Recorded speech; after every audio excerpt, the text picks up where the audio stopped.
Okay guys, good morning. Yan. Dumating na nung isang araw pa yung ating from Santa Rosa, Laguna na darag, no? Yan, ito yan.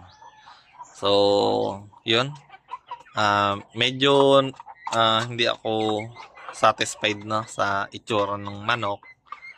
Kasi una yung lalaki. Okay, nagagandahan ako dun sa earlobe. Maganda, maputi. Pag mas tumanda siya, mas puputi pa. Pero may issue kasi siya dun sa paa. Yun, medyo tiko, no? Ayan. Kasi syempre, pag binili mo, gusto mo syempre, kung matagal mo alagaan, no? Gusto mo, syempre, mukhang perfect, no? Kasi nagbabayad ka. Yan naman, di ba? So, ito, binili ko 6 months. 6 months old. Yan. So, 6 months old man yung presyo niya, no? So, okay lang. So, sa sa edad, wala akong kaso kasi mukha naman talagang 6 months old. Yun paalan talaga. Yung daliri sa paa, medyo tiko. O bali. Mukhang bali siya. Yan. So, sana maayos pa. Pero mukhang ganon na talaga siya. Yan, medyo hirap siya maglakad, no?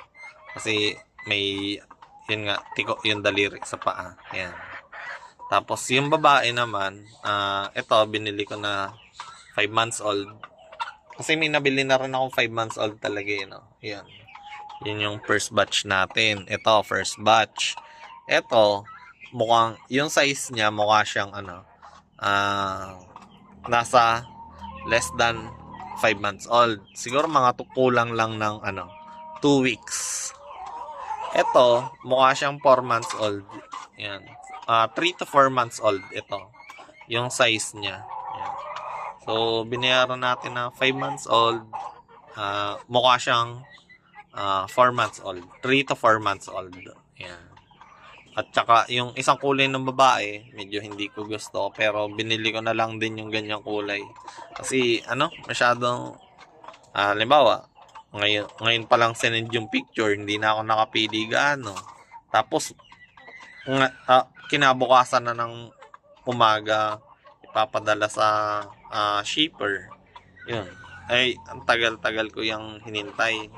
Siguro, nauna pa yan dun sa ating first batch na talagang hinihintay ko kasi nakita ko maganda yung breeder niya. Tapos, yun, ito ang dumating. So, sana mag-improve pa. Yun. Ayan, nahirapan yung lalaki maglakad. Tinataas-taas niya kasi nagtiko-tiko yung So, kung okay sana yung daliri sa paa, good, pinakamaganda yung etong batch na to. Kung hindi lang talaga dahil dun sa daliri sa paa. Yan. Pero yung babae, yung isa lang goods ako. Pero itong isa, ayoko ng kulay. So, yun lang mga so, at least, dumating na yung ating 3 batches. Makakasampa naman yung lalaki kahit hindi natin masyadong i-flex. Kasi, syempre, nagbibenta tayo ng mga magiging breeder din dito sa Romblon. Syempre, gusto natin maganda yung ating breeder. Pero kung ganito yung breeder na tiko ang daliri sa paa, parang ayaw ko i-flex sa Facebook mo. Pero since ito ang ating breeder, ayan. So, pinapakita ko lang sa inyo. Ito yung third batch natin, third set ng darag. Tapos pag halo-haloin natin sila, ililipat-lipat natin yung lalaki. Yan.